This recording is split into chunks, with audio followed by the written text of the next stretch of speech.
Harvest now prayer fellowship और online Bible school में आप सभी का एक बार फिर से स्वागत है। मैं भाई विनय, और जैसा कि हम लोग लगातार पुराना नियम बाइबल सर्वे के बारे में देख रहे हैं, तो आज हम लोग यहोशू की पुस्तक के बारे में निरीक्षण करेंगे, यहोशू के बारे में सीखेंगे। तो यहोशू शब्द का जो अर्थ है परमेश्वर उद्धार है, गॉड इज़ सल्वेशन। और एक इसका पृष्ठभूमि हम लोग देखते हैं।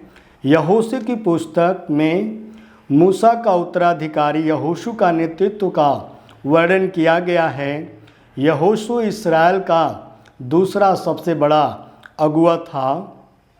मुख्य घटनाओं को हम देखते हैं। इस पुस्तक में वर्णित मुख्य घटनाएं क्या क्या है। सबसे पहला यरदन नदी पार करना, दूसरा नंबर यरीहो की पराजय, तीसरा परमेश्वर और उनके लोगों के बीच बंधी वाचा का नवीनीकरण। इस पुस्तक का सबसे मुख्य बाइबल पद क्या है? वो यहोशू 24 अध्याय का 15 पद, जिसमें इस प्रकार से लिखा है, आज चुन लो कि तुम किसकी सेवा करोगे, परंतु मैं तो अपने घराने समेत यहोवा ही की सेवा नित्य करूँगा। यह पुस्तक कब लिखा गया? लगभग 1646 से 1616 बीसी में लिखा गया, और यह पुस्तक कनान के गिलगाल में लिखा गया। और देखते हैं कि इस पुस्तक को कौन लिखा। यहोशू के द्वारा यह पुस्तक लिखी गई है। यहोशू की पुस्तक में यहोशू का नाम 171 बार आया है, और संपूर्ण बाइबल में जब हम बात करते हैं तो यहोशू का नाम 216 बार आया है। और इस पुस्तक की मुख्य विषय को हम लोग देखते हैं। सबसे पहला भविष्यवाणी का पूरा होना, जो अब्राहम, इसहाक, याकूब, मूसा के द्वारा किया गया था। प्रतिज्ञा का देश इस्राएलियों को दिया गया। दूसरा, इस्राएलियों का विजय और कनान का विभाजन। आगे हम देखते हैं यहोशू पुस्तक का मुख्य उद्देश्य, कि यहोशू की पुस्तक क्यों लिखी गई और इसका क्या मुख्य पर्पस है, उद्देश्य है। सारे इस्राएली और अन्य जातियां यह जान सके कि इस अब्राहम, इसहाक और याकूब का परमेश्वर अपने वादा को पूरा करने वाला परमेश्वर है। He is a faithful God. वो सच में बहुत ही विश्वास योग्य परमेश्वर है। और यहोशू के पुस्तक के एक आंकड़े में हम लोग देखना चाहेंगे। यहोशू की पुस्तक पवित्र शास्त्र बाइबल की 6वीं पुस्तक है, और जब हम अध्याय की बात करते हैं तो इस पुस्तक में कुल 24 अध्याय है। और जब बाइबल आयत को देखते हैं तो इसमें कुल 658 बाइबल पद है। और प्रश्न, इस पुस्तक में कुल 21 प्रश्न पाए जाते हैं। आदेश और आज्ञा के बारे में हम देखें तो इसमें 98 आदेश पाए जाते हैं। प्रतिज्ञाएं और वायदा, जो प्रॉमिस परमेश्वर ने लोगों के साथ किया है, वो वायदा यहोशू की पुस्तक में 15 वायदे पाए जाते हैं। आइए हम इस पुस्तक के रूपरेखा को देखते हैं कि आउटलाइन, कि आप एक पॉइंट के द्वारा कैसे सारी चीज़ों को समराइज कर सकते हैं, देख सकते हैं। कनान देश पर विजय, सबसे पहला पॉइंट, कनान देश पर विजय। 1 अध्याय से लेकर के 1 पद से 12 अध्याय के 24 पद तक सबसे मुख्य पॉइंट कनान देश पर विजय। उसमें जो माइनर पॉइंट्स हैं, छोटे छोटे जो पॉइंट्स है, उसको हम देखेंगे। इस्राएलियों का यरदन पार करना। दूसरा पॉइंट, यरीहो का पतन। नगर के चारों ओर 7 बार घूमना, शहरपनाह का नींव गिर जाना। जो इस्राएली यरूहो के शहरपनाह के चारों तरफ वो 7 बार घूमे और 7वें बार में वो यरूहो की जो दीवार थी वो बिल्कुल नीचे धंस गई और जो जहाँ था उसी सामने से जा कर के उनके ऊपर आक्रमण किया। आगे हम देखते हैं एमोरियों पर विजय, कि एमोरी लोगों के ऊपर भी इस्राएलियों के द्वारा अटैक किया गया, उनसे युद्ध किया गया, जिसमें कि एमोरियों के ऊपर इस्राएलियों का विजय हुआ। आगे के पॉइंट में देखते हैं यहोशू द्वारा पराजित राजा। यहोशू सच में एक बहुत ही वीर योद्धा था और जब वो लड़ाई में कई बार कई राजाओं को उसने पराजित किया है, लेकिन ऑल टुगेदर सभी लोगों को एक साथ हम देख सकते हैं कि यहोशू के द्वारा 31 राजा पराजित किए गए थे। दूसरे पॉइंट में हम देखेंगे देश का बंटवारा। 13 अध्याय 1 पद से लेकर के 21 अध्याय उसका 45 पद तक। दूसरे पॉइंट में ए पॉइंट हम देखेंगे यरदन नदी के पूर्व का भाग। जो यरदन नदी है उसके पूर्व का जो भाग है किस किस गोत्र को दिया गया, तो रूबेन, गाद और मनस्से को, हालांकि रूबेन और गाद को पूरा हिस्सा दिया गया, लेकिन मनस्से को हाफ हिस्सा, आधा हिस्सा यरदन नदी के पूर्व में दिया गया।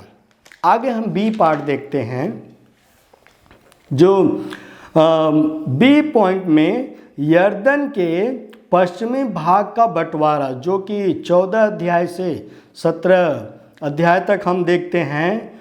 मनस्से और एप्रैम ये दोनों गोत्रों को देना। जो यरदन के पश्चिमी भाग का जो हिस्सा था, ताकि मनस्से को पूर्व में भी आधा मिला था, फिर पश्चिम में भी, और एप्रैम को दिया गया। और शेष भाग का बंटवारा हम देखते हैं 18 अध्याय में कि जो और भी भूमि बचा था उसको किस रीति से डिवाइड किया गया, कैसे कैसे उसका बंटवारा किया गया।